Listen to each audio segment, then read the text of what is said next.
विदेशातून फोन करणारा व्यक्ती वाल्मिक कराडचे नातेवाईक. वाल्मिक कराडच्या नातेवाईकाच्या नावाने विदेशामध्ये गुंतवणूक. वाल्मिक कराडचा आर्थिक व्यवहार पाहणारी व्यक्ती विदेशात असल्याची सूत्राची माहिती. संतोष देशमुख हत्या प्रकरणाचा तपास आता अनिल गुजर यांच्यासह सीआयडीचे किरण पाटील करणार. मकोका कायदा अंतर्गत कारवाई झाल्यास तपास डीवायएसपी रँकच्या अधिकाऱ्याकडे सोपवला जातो. बीडच्या अंबाजोगाई रोडवरील मस्साजोग जवळील टोलनाका वादेच्या भोवऱ्यात. टोलनाक्यावर 28 मे या दिवशी आवादा कंपनी मॅनेजरचं अपहरण तसेच टोलनाक्यावरून त्यांना अपहरण करण्यात आलं होतं.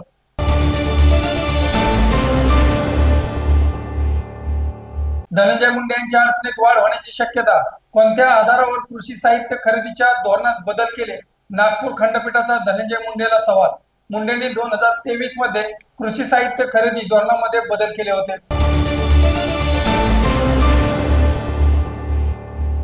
आंबेडकरी अनुयायाचा आज परभणी ते मुंबई असा लॉंग मार्च.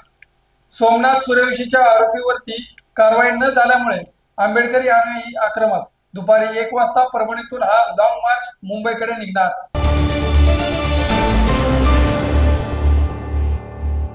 परभणीच्या सोमनाथ सूर्यवंशीच्या कुटुंबियाकडून सरकारी आर्थिक मदतीला दुसऱ्यांदा नकार. जोपर्यंत दोषी पोलीस अधिकाऱ्यांवरती कारवाई होत नाही तोपर्यंत मदत स्वीकारणार नाही, कुटुंबियांनी केले स्पष्ट.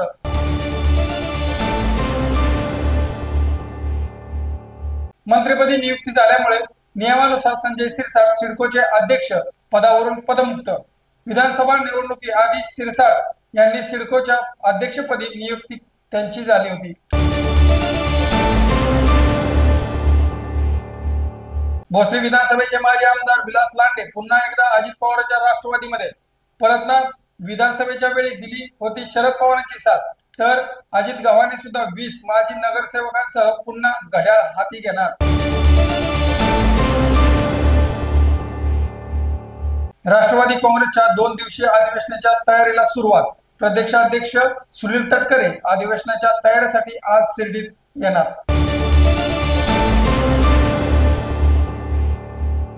मुख्यमंत्री फडणवीस आणि उपमुख्यमंत्री एकनाथ शिंदे यांच्या अध्यक्षतेखाली आज बैठक. नाशिकमध्ये होणाऱ्या कुंभमेळ्या संदर्भात घेणार आढावा. सह्याद्री अतिथीगृहावरती पार पडणार बैठक. अशाच नवनवीन अपडेट्ससाठी आणि ताज्या बातम्यांसाठी पोलीस माझा न्यूज YouTube चॅनल सबस्क्राईब करा. तसंच आमचं फेसबुक, इंस्टाग्राम आणि ट्विटर अकाउंट फॉलो करा. अधिक माहितीसाठी आमच्या www.polismazhanews.com या वेबसाईटला भेट द्या.